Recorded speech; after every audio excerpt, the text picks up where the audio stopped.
तो स्वागत है आप सबका हमारे YouTube चैनल सुहानी वॉइस स्टोरी में। तो आज की कहानी है तितली की संघर्ष की कहानी। एक समय की बात है, चिंटू अपने मम्मी पापा के साथ घर से कुछ ही दूरी पर स्थित एक बगीचे में घूमने गया था। बगीचे में लगे तरह तरह के फूल पौधे मन को सुकून देते थे।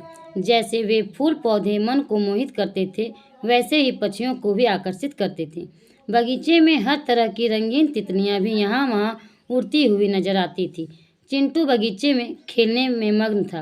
तभी उसकी नज़र एक खूबसूरत तितली पर गई जो एक पौधे के इर्द गिर्द उड़ रही थी।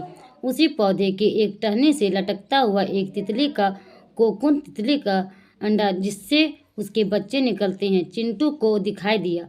वह उस कोकून को देखकर अचंभित हुआ और उस कोकून के पास जाकर बैठ गया। कुछ समय तक उस कोकून को देखता रहा, क्योंकि एक तितली अपने शरीर को उस छोटे से छेद में निकालने के लिए संघर्ष कर रही थी। चिंटू बहुत ही ध्यान से देख रहा था, क्योंकि उसे तितली को देखकर मजा आ रहा था। वह तितली बहुत ही संघर्ष कर रही थी, वह कोकून से बाहर नहीं निकल पा रही थी। अंडे से बाहर आने के लिए बहुत संघर्ष करने के बाद कुछ समय के लिए वह शांत हो गई। तितली को शांत देखकर चिंटू विचार में पड़ गया। वह सोचने लगा कि शायद वह कोकून में अटक गई है, इसलिए बाहर नहीं निकल पा रही है।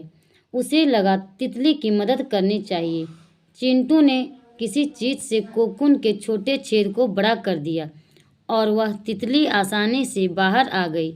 हालांकि उसका शरीर सूजा हुआ और पंख छोटे और सिकुड़े हुए थे। तितली के कोकून से बाहर आते ही चिंटू बहुत खुश हुआ, क्योंकि उसे लगता था कि उसने तितली की मदद करके अच्छा काम किया है।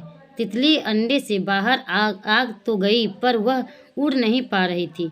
काफ़ी समय हो गया, पर तितली के न उड़ने से चिंटू गहरे सोच में पड़ गया। चिंटू ने अपनी माँ को बुलाकर यह सारा वाक्य बताया। तब माँ ने चिंटू को समझाया, बेटा तुमने इस तितली के साथ बहुत ही गलत किया है। वह अब कभी उड़ नहीं पाएगी, ऐसे ही रेंगते हुए अपना जीवन व्यतीत करेगी। यह बात सुनकर चिंटू ने अपनी माँ से पूछा, पर क्यों? तब चिंटू की माँ ने उसे समझाते हुए बताया, तितली का कोकून से बाहर आने का यह तरीका प्राकृतिक है। जब तितली को कोकून के झिल्ली से बाहर आने के लिए संघर्ष करती है, तब उसके पंख मजबूत हो जाते हैं।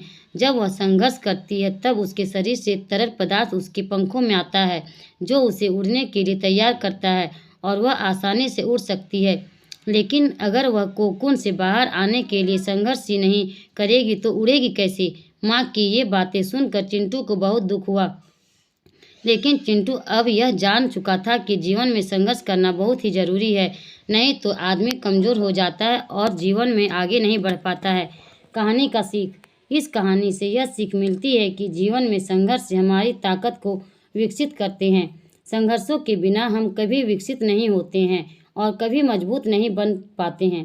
इसलिए हमारे लिए यह महत्वपूर्ण है कि हम स्वयं चुनौतियों का सामना करें और दूसरों की मदद पर निर्भर न रहें। दोस्तों, अगर यह वीडियो आपको पसंद आया हो तो वीडियो को लाइक, शेयर एंड सब्सक्राइब जरूर